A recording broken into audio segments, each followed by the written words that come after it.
Mayın 18-nə gözlənilən hava şəraiti açıqlanıb. Milli Hidrometeorologiya Xidmətindən unikala verilən məlumata görə sabah Bakıda və Abşeron yarımadasında fasilələrlə yağış yağacağı gözlənilir.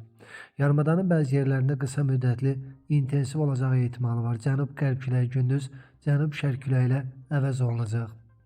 Havanın temperaturu gecə 14-16, gündüz 18-23 dərəcə isti, atmosfer təzyiqi isə 752 mm civə sütunu təşkil edəcək. Sabah Naxçıvanda da gün ərzində bəzi yerlərdə arabir yağış yağacaq, bəzi yerlərdə intensiv olacaq. Temperatur 13-15 dərəcə isti gözlənilir. Azərbaycanın rayonlarında hava şəraitinin bəzi yerlərdə fasilələrlə yağıntılı olacağı, qısa müddətli intensivləşəcəyi, şimşək çaxacağı, dolu düşəcəyi, yüksək dağlıq ərazilərdə qar yağacağı ehtimalı var.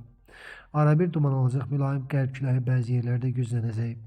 Temperatur gecə 13-16, gündüz 22-27, dağlarda gecə 5-10, gündüz 11-16, bəzi yerlərdə 19-23 dərəcə isti olacaq. Milli Hidrometeorologiya Xidməti faktiki havanı açıqlayıb. Açıqlamaya görə ölkə ərazisinin bəzi yerlərində arabir yağış yağır, şimşək çaxır, ayrı-ayrı yerlərdə yağıntılar intensiv və güclüdür, Şahdağı isə qar yağır. Yağan qarın hündürlüyü Şahdağda 5 sm-dir. Respublikanın rayonlarında düşən yağıntının miqdarı: Lerikdə 48 mm, Lənkəranda 45, Yardımlı 39, Sabirabad 39, Cəllabad 26, Kürdəmir 25, Biləsuvar 24, Qəbələ 23, Qax 22, Şahdağ 17, Astara 16, Beyləqan 15, Gədəbəy, Altağac, Şahbuz 14, Şamaxı, Oğuzda 13, Neftçala, İmişli, Qırız 12, Quba, Göyçay 11, Qusar, İsmayıllı, Daşkəsəndə 7, Naxçıvan, Culfada 6, Zərdab, Xaçmaz, Şirvan, Şabramda 5, Naftalanda 4, Kişçay, Şəkidə, Qobustan, Ağdam, Ordubadda 3, Balakən, Zaqatala, Gəncədə 2, Şərur, Göygöl, Şəmkir, Tovuz, Ağstafa, Tərtər, Bərdə, Mingəçevir, Goranboyda isə 1 mm-dir. Mayın 16-sı saat 19:37, 19:43 radələrində Qubadlı rayonunun Qəzyan və Mahrızlı kəndlərində diametri 11, Ağsu şəhərinə isə diametri 3 mm olan dolu düşüb.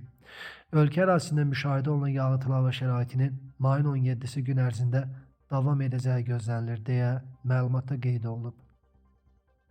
Bakıda müşahidə olunan intensiv yağışlar səbəbindən yaranmış nəticələrin aradan qaldırılması istiqamətində işlər davam etdirilir.